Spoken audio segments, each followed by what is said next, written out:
mewarnai pengambilan kebijakan. Akibat dari itu, seringkali kebijakan yang kita susun tidak selalu link dengan konstitusi. Nah, ini saya sampaikan di awal, karena tanpa ada kesadaran itu, kebijakan-kebijakan kita buat belum tentu sejalan dengan arah Republik. Nah, ketika bicara tentang konstitusi, maka saya ingin ucapkan kalimat ini sebagai pengingat kita semua bahwa Undang-Undang Dasar 1945 pasal 28H mengatakan setiap warga negara berhak memilih, atau bukan berhak, setiap warga negara memiliki hak untuk dapat hidup sejahtera, lahir dan batin, bertempat tinggal, serta mendapatkan lingkungan hidup yang baik dan sehat. Ini perintah konstitusi. Bertempat tinggal. Kemudian komitmen negara tentang hak atas hunian itu pernah diwujudkan baru kita 5 tahun merdeka. 5 tahun merdeka, ada Kongres Perumahan Rakyat Sehat di Bandung tahun 1950. Kita udah bicara tentang perumahan rakyat pada masa itu. Dan sekarang kami melihat bahwa dunia pun, dan kita mengadopsi itu, bahwa hunian rumah adalah bagian dari hak asasi manusia yang harus dipenuhi oleh negara, harus dipikirkan dan dieksekusi oleh negara. Pegangan ini menurut saya penting. Lalu sekalian, yang kedua, mensinkronkan kebijakan begitu banyak, itu membutuhkan patokan ideologi. Kenapa? Begitu kita bicara tentang perumahan, maka sektornya Pak, dari mulai keuangan, betul tidak? Sektor keuangan itu ada subnya lagi, perbankan. Lalu ada kebijakan APBN-nya, itu fiskalnya, betul tidak? Lalu kemudian kita masuk moneternya yang punya efek pada suku bunga. Kemudian masuk kepada tata kotanya atau tata ruangnya. Yang itu semua, sekalian, sektornya beda-beda.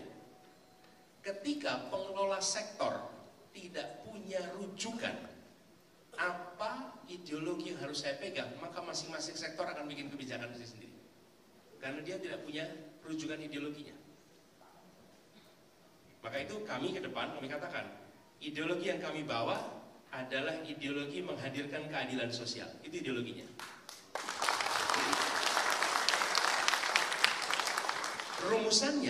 Rumusannya sederhana. Pegang buat semua.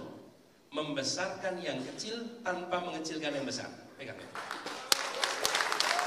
Jadi, ketika masing-masing sektor harus menyusun kebijakan, maka dia harus menjawab apakah kebijakan yang saya susun membesarkan yang kecil tanpa mengecilkan yang besar, atau justru sebaliknya, kebijakan yang susun membesarkan yang besar dan mengecilkan yang kecil. Kalau tidak ada pegangan ideologi, Bapak sekalian, tidak mungkin pengendali pemerintahan bisa memastikan semua berjalan dengan benar. Karena itulah kenapa ideologi itu penting. Dan ideologi ini bukan teori. Ideologi ini adalah nilai di balik kebijakan. Dia yang menentukan siapa dapat apa, berapa besar, kapan, di mana. Jadi kalau orang mengatakan, oh ideologi nggak penting, penting. Nah, Pancasila kita ideologi kita, tapi harus itu diwujudkan dalam bentuk mantra tadi. Nah, itulah yang kemudian kami pegang kebijakan itu. Nah, kenapa saya sampaikan ini semua di awal sekalian? Karena nanti ketika sampai pada penyusunan kebijakan, pendekatannya bisa kolaboratif, tapi punya pegangan value yang sama. Kita ingin satu, semua mendapatkan akses hunian, ada kesetaraan kesempatan, bagi yang berekonomi kuat, tengah maupun yang MBR. Kemudian yang kedua, lintas wilayah di perkotaan maupun di pedesaan. Kesetaraan ini nantinya kebijakannya akan bisa beda-beda. Dan tidak mungkin bisa dipikirkan satu kepala. Yang memikirkan akan banyak sekali kepala. Tetapi ideologi dan arahnya harus sama. Ini Bapak Ibu sekalian, kami sampaikan karena itu juga yang kami lakukan ketika kemarin mengelola Jakarta. Semua dinas, semua badan mendapatkan instruksi, ini nilai yang kita pegang, nilainya nilai keadilan itu. Jadi ketika Dinas Bina Marga, Dinas Pertamanan itu dapat statement itu, Bina Marga dan Pertamanan itu suka agak bingung, Pak. Ini kami biasanya ngurusin jalan, kami ngurusin taman, apa urusannya dengan keadilan, apa urusannya dengan kesetaraan. Tapi begitu itu menjadi pegangan, semua harus berpikir ulang. Pertanyaan sederhana, sudahkah kita menyiapkan jalan untuk semua jenis mobilitas? Ternyata belum. Kami siapin jalan untuk roda, jalan untuk kaki nggak disiapin. Karena itulah kenapa dibangun masif trotoar di Jakarta, karena kita ingin pejalan kaki difasilitasi setara oleh negara. Taman sama. Begitu jalan taman, konsepnya diubah dari taman sebagai garden untuk ditonton menjadi taman sebagai park untuk bermain. Kenapa? Dan mereka yang tinggal di kampung padat kumuh, dilihat peta Jakarta, tamannya sepi. Taman itu justru ada daerah-daerah yang tengah atas, yang daerah-daerah itu nggak ada. Efeknya apa? Dibangunlah taman-taman baru di tempat-tempat yang pada waktu itu tidak punya taman. Dan justru masyarakat kampung padat miskin itu yang memerlukan ruang bersama untuk mereka bermain. Dan konsepnya adalah park, bukan garden. Kalau konsepnya garden itu sekalian taman, tulisannya besar. Tulisannya begini, dilarang menginjak rumput. Lah kalau dilarang menginjak rumput, terus rumputnya untuk ditonton. Yang bisa nonton rumput itu yang rumahnya besar, Bapak Ibu. Itu menikmati rumput untuk ditonton. Kalau buat anak-anak dari kampung, rumput itu buat bermain. Monas yang segede itu tulisannya dilarang menginjak rumput. Gimana coba sekalian? Apa yang terjadi? Maka ruang interaksi terbatas. Saya mau sampaikan, urusannya teknis, tapi kalau ada ideologi, maka dia akan menerjemahkan menjadi terobosan-terobosan inovasi. Itu latar belakang. Nah sekarang terkait dengan rumah. Kita ketahui kita memiliki backlog kepemilihan perumahan itu dari data yang kami terima ada 12,7 juta rumah. Dan dari 12,7 juta ini di Jabodetabek 2,9 juta. Bandung Raya 650, Medan Raya 570, Surabaya 450, Semarang Raya 220, Jogja dan sekitarnya 180. Ini baru kota-kota yang sangat besar. Dan ini, Bapak-Ibu sekalian, adalah problem yang harus kita tangani sebagai sisa. Di sisi lain, kita memiliki data. Kemarin saya tanya, berapa banyak orang menikah tiap tahun? Dan berapa keluarga baru yang muncul tiap tahun? Karena mereka akan menjadi salah satu faktor peningkatan demand di rumah. Ini pernikahan tiap tahun itu sekitar 1,7 juta orang menikah tiap tahun. Dan dari 1,7 juta itu, menurut catatan kami, ada kebutuhan sekitar 900 ribu yang kemudian menjadi rumah tangga baru. Rumah tangga baru itu artinya menikah dan punya rumah tangga baru. Nah, kita melihat harus menyusun kebijakan yang bisa memenuhi kebutuhan ini. Pada pandangan kami, KPR ini harus dilakukan reformasi sehingga KPR bisa diakses oleh semua. Di KPR untuk semua. Kira-kira yang prinsip yang kita ingin lakukan begini. Dan kemudahan di situ, perubahan di situ wajib kita kerjakan. Saya ini termasuk sampai dengan sekarang saya sudah termasuk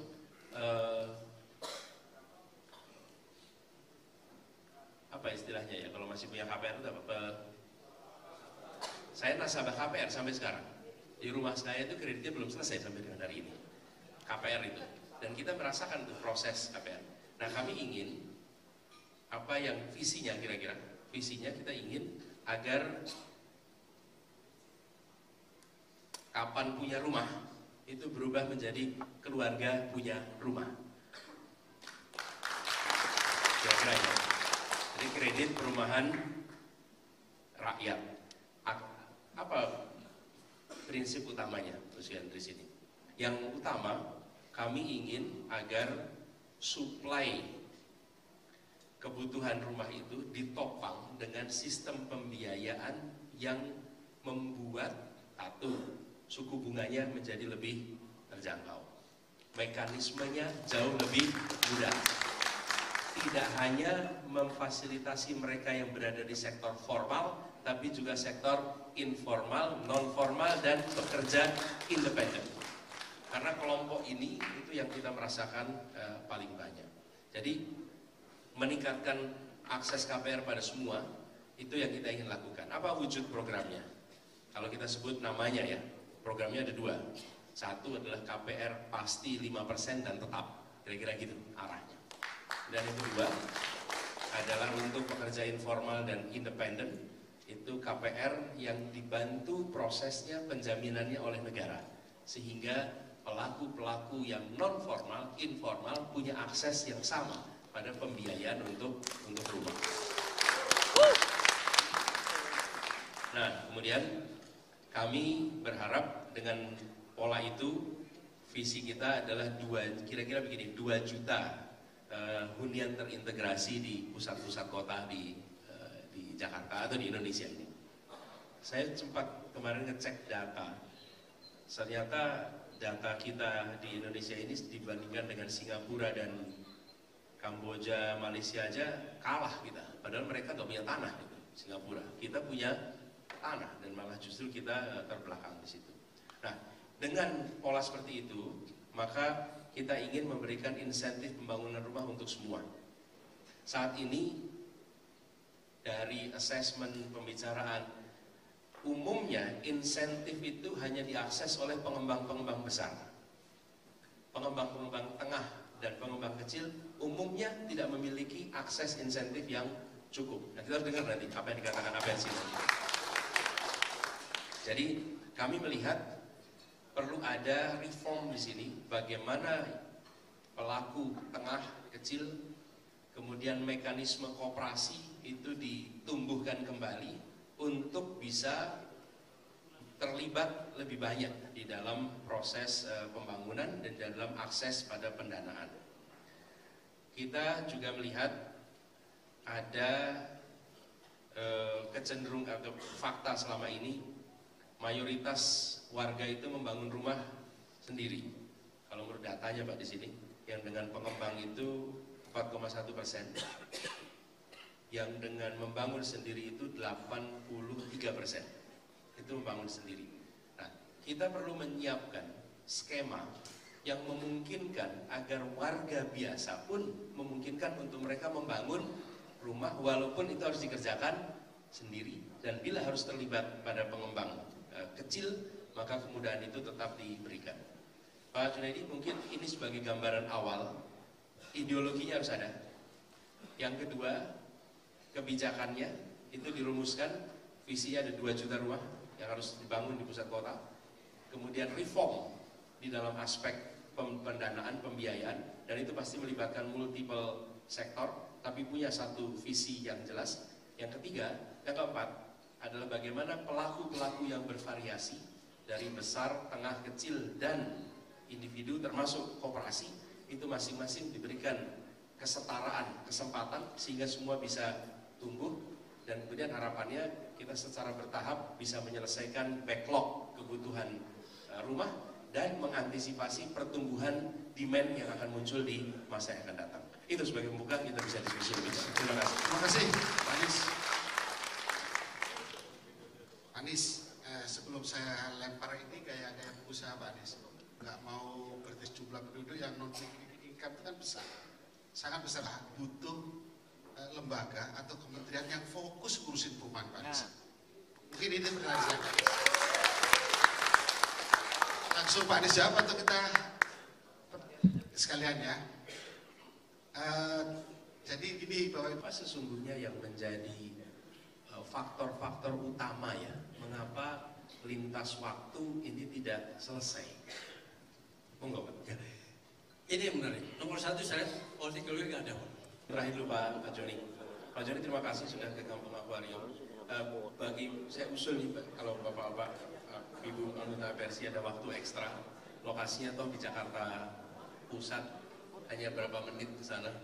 Kalau boleh, lakukan kunjungan ke kampung akuarium itu untuk melihat bagaimana sebuah koperasi diberikan amanat dan bagaimana kampung susun dibangun, bukan sekedar rumah susun yang mudah-mudahan bisa menjadi salah satu referensi.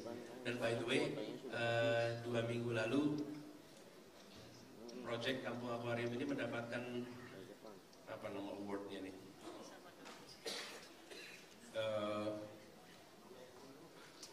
Saya cek sebentar. Boleh dibantu di namanya itu kampung akuarium ini memenangkan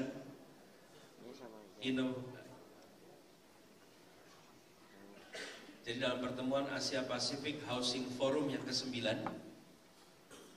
kampung akuarium memenangkan Innovation Award nomor 1 kategori Civil Society Housing Program. Biasa sih. Nah, kami melihat Pak sekalian, ini meneruskan apa yang disampaikan Pak Fuad tadi. Setuju Pak Joni, harus ada keseriusan kami, insya Allah siap. Karena begini Pak, ketika kita mengatakan bahwa ideologinya adalah ideologi menghadirkan keadilan, itu kami menginginkan pasar itu bisa tumbuh, bukan hanya free tapi fair, dan negara hadir untuk membuat free dan fair itu tercipta, bangun ekosistemnya. Kami pernah melakukan itu untuk transportasi di Jakarta. Bagaimana pelaku-pelaku transportasi dibangun menjadi sebuah sistem di mana secara bisnis mereka bisa tumbuh, tapi juga secara pelayanan publik itu jalan. Jadi pendekatan itu kita coba laksanakan dan berhasil di Jakarta dalam urusan transportasi umum yang sekarang kemudian berjalan. Memang konsekuensinya dari negara harus menyiapkan alokasi anggaran yang cukup.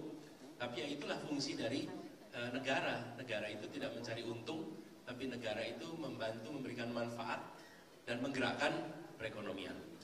Lalu Pak Joni, insya Allah Pak Joni kita akan seriusin di situ. Lalu Pak Fuad tadi menunjukkan masalah-masalah Pak. Kenapa saya tanyakan ini juga? Dan terima kasih sudah diberikan jawabannya. Jawabannya sebenarnya 2 kan. Apakah ada political will? Yang kedua, apakah ada fokus atau tidak? Ini Pak yang kami pandang Pak, selama kita tidak memiliki satu policy guideline Pak, koordinasi itu sulit sekali Pak. Sulit sekali. Dan masing-masing badan instansi itu bisa jalan dengan kemauannya sendiri-sendiri. Nah, sebagai pemegang kewenangan itu selalu akan berhadapan dengan pihak lain yang setara, mungkin pihak lain yang punya kewenangan lebih besar, termasuk pelaku pasar yang punya kuasa yang besar, yang bisa mempengaruhi macam-macam. Tapi kami melihat kalau ada sebuah guideline dari top leadership yang jelas, tegas, pelaku pasar itu nurut kok sama pemerintah. Tidak ada pelaku pasar itu yang melawan pemerintah. Pelaku pasar itu nurut, asal ada guideline yang jelas. Nah, kami melihat, insya Allah ini jadi komitmen kita Pak, bahwa soal perumahan seperti disampaikan Pak Joni tadi, bahwa bila kita menyelesaikan masalah perumahan, maka kita menyelesaikan sebagian besar dari masalah kemiskinan yang ada di bangsa kita. Dan bila itu dikerjakan, punya dampak yang besar. Nah, itu diwujudkan nanti dengan menerjemahkan dalam bentuk ukuran keberhasilan, waktu keberhasilan, dan orang-orang yang bertanggung jawab atas keberhasilan, lalu itu announce publik yang kemudian dibantu oleh publik untuk mengawasinya. Dalam penyusunan kebijakan, kami berpandangan memiliki kewenangan bukan berarti memiliki pengetahuan. Menurut saya, justru menyusun kebijakan itu harus melibatkan pelaku di lapangan yang senyatanya terlibat, sehingga semua problematika di lapangan itu bisa dibuatkan deregulasinya atau re-regulasinya sehingga terjadi perubahan di situ. Tapi kalau penyusunan kebijakan itu tidak melibatkan, maka kecil kemungkinan akan terjadi reform yang serius. Jadi kalau kami nanti misalnya kewenangan itu ada, maka salah satu pihak yang harus dilibatkan secara serius dalam penyusunan kebijakan justru teman-teman di Apersi untuk bantu dalam penyusunan kebijakan. Dan memang yang pegang tanda tangan negara, tapi kontennya itu sesungguhnya harus dari para stakeholder. Nah, stakeholder ini ditemukan yang berseberangan juga, Pak. Jangan dikumpulkan stakeholder yang sama semua. Kalau sama semua sudah jadi regulasi, baru berantem, Pak. Tapi kalau sebelumnya dikumpulkan, berantemnya sebelum jadi regulasi. Kadang-kadang kita gitu, pengen cepat regulasinya keluarin, kumpulin yang sama semua. Selesai itu baru protes nanti. Gak bisa, menurut kami justru harus dibuat sehingga ada kesepakatan-kesepakatan yang nanti ketika di lapangan dia menjadi regulasi yang kredibel. Itu kami kerjakan di Jakarta ketika kita menyusun misalnya Pergub soal P3RSS. Itu ramai sekali. Penyusunan pergubnya itu setahun lebih, hampir 1,5 tahun mungkin. Wah, salah satu pergub paling panjang. Karena pengembang dilibatkan, warga dilibatkan, ahli dilibatkan, terus ramai berantem di situ. Ramai